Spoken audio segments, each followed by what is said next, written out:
Hi, it's Pete, aka Houseborn from Houseborn's World, and I've been wanting to bring you this video for ages.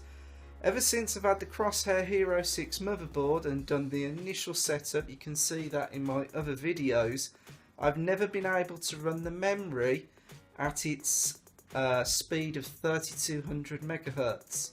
For the Crosshair Hero 6 motherboard, 3200 MHz is an overclock for the board, but the memory is rated at that speed, so it's not really an overclock for the memory. But the memory has only been running at 2933 MHz. That's as high as I could take it on the previous BIOS. We knew that AMD was going to update the AGESA microcode, and there'd already been a small revision to that microcode, but everyone was hoping that the 1006 code microcode update would sort a lot of the memory issues out, and I think it has for a lot of the memory products out there, but not all of them. BIOS 1403 had actually gone official. Now, I have been following this on the Asus ROG forums. There's also an overclocking forum where I've actively, from a distance, been following this, and I was surprised to see that it'd been released as an official BIOS, because I've been reading up and a lot of people have still been struggling with issues. But at the time I thought, well, it's been released officially, I'm going to give this a go. So I updated the BIOS, went in, I upped the overclock to 3.9 GHz, and I dropped the memory to 3200 MHz. Initially it wouldn't boot, and it wouldn't boot until I'd changed the setting for the memory voltage, and once I put it to 1.35 volts, it booted, and I was in Windows and everything was looking pretty good. No blue screens of death, so I was running benchmarking tools for the processor. Brilliant. I thought, okay, fantastic, I'm going to leave the game for tonight and I'll make a video. So I started doing videos of the benchmarking and that. And when I got to the graphics benchmarking, one of the tests that I always run, and I've run in my previous series of videos, wouldn't run. It was a bit weird. Okay, so I thought perhaps it's just something to do with the software. It does report that the drivers for the Fury X aren't signed and 3D Mark doesn't recognise them, so I just put it down to a software glitch.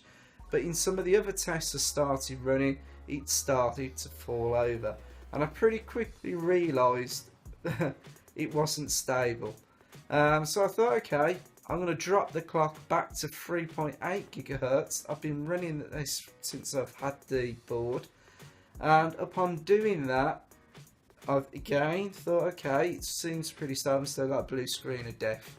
It doesn't happen every single time, but when I put the machine on this morning, another blue screen of death. So I've actually done is drop the memory in between the clock I had before, 2933 and 3200 MHz, and I've now gone for 3066 MHz with a 3.8 overclock, and it's running pretty stable. I've had no blue screens of death.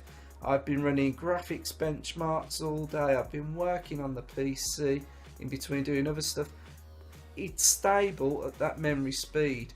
Now, it's not all negatives. I've got to say the boot cycle has been boot cycle time has been reduced significantly. Boots up so much faster.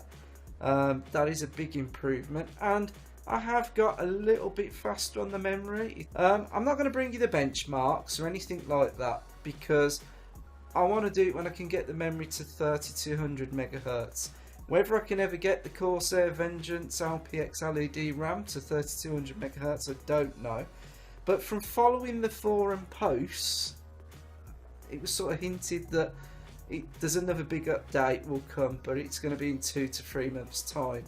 So it's still, you know, early days in the motherboard's life cycle. Hopefully, in the future, I can then bring you the video what this was meant to be, and we'll go from there.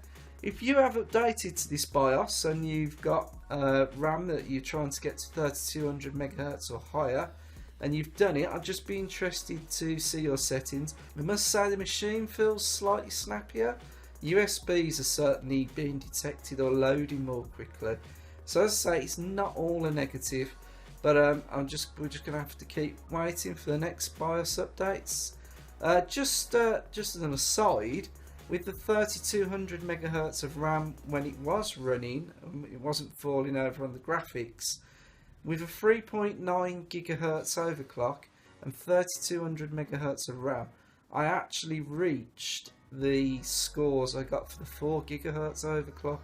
So it's definitely promising. And with any AMD Ryzen processor, the faster you can get the memory, the better the machine's going to work. Anyway, as I say, this was really an impromptu video and not the video I wanted to bring you. But it's worked out. We're a little bit faster and the machine's booting faster. Alright, thank you very much, and I will see you in the next one.